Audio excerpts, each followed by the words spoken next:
Before Adam walked the earth, before the Garden of Eden bloomed with life, something else was here. The Bible opens with a mystery. In the beginning, God created the heavens and the earth. But then, suddenly, the earth was without form and void, covered in darkness and chaos. What happened between creation and chaos? Was there a world before Adam, a lost civilization erased from time? Today we uncover the shocking truth hidden beneath Genesis itself. The hidden civilization before Adam. Genesis 1:1 and 1:2 may look like two sentences, but between them lies a gap, perhaps of ages. The earth was not created void. God never makes chaos. Isaiah 45:18 says, "He created it not in vain. He formed it to be inhabited."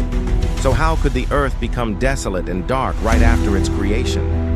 Some ancient teachers believe that something happened. A judgment. A fall so devastating, it destroyed an entire world. A world that existed before Adam ever took breath.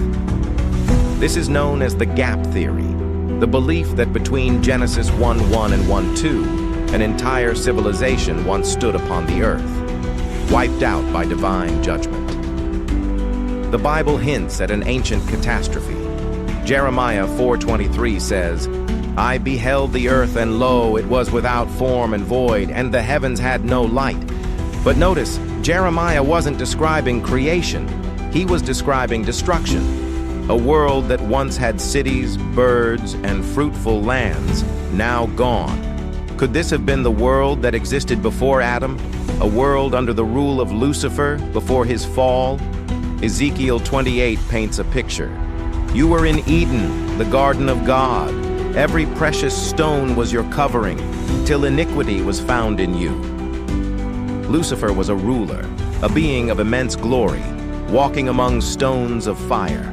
Many believe he governed an earlier world, a civilization under angelic authority, before pride led to rebellion and judgment fell like lightning.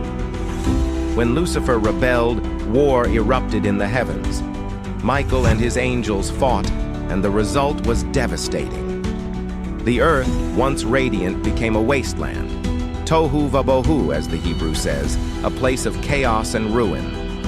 The oceans surged, light vanished, and darkness covered the deep. This was no ordinary destruction. It was divine judgment. The same voice that created the stars commanded silence upon the earth.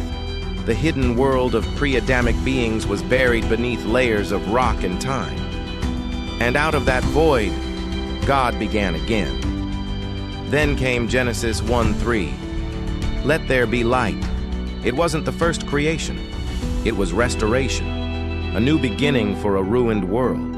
God separated light from darkness, land from sea, and life returned to the earth. Then came a new creation, Adam, made not from divine fire like angels, but from dust. A new kind of being, formed in God's image, to rule where rebellion once reigned. The hidden civilization was gone, but traces of its existence echo in scripture and ancient history. Ruins buried deep beneath the seas, legends of gods and giants, civilizations erased without explanation.